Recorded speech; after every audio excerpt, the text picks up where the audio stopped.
New here at 10 o'clock for you tonight, a loophole that would allow developers in Greenville County to avoid environmental protections has now been closed by County Council. Now, this all comes after a developer wanted to build a luxury hotel on Paris Mountain, something we've followed closely for weeks here, back and forth battle.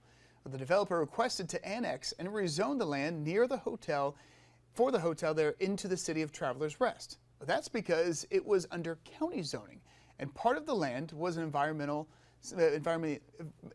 sensitive district. But the loophole would have let the developers still build and avoid the protections if they built an entrance off a different road. Well, tonight we spoke with residents who say they're glad to see this move. That was what was going to allow, this upper lot that had the protections and the lower lot that didn't combine. Suddenly now they all have the same, commercial ability. I think that's a good first step to close that. That has been really a huge deal and a big encouragement to the residents. That County Council is kind of making way to protect the mountain as well.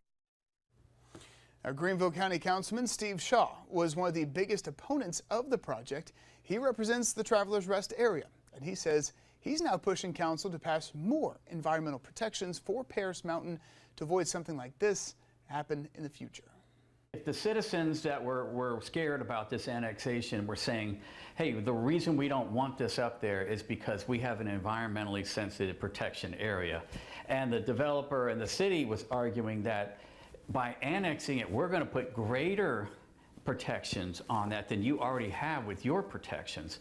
And so we said, okay, well, we'll go ahead and get our protections up even higher, which they should be, so that argument goes away in the future.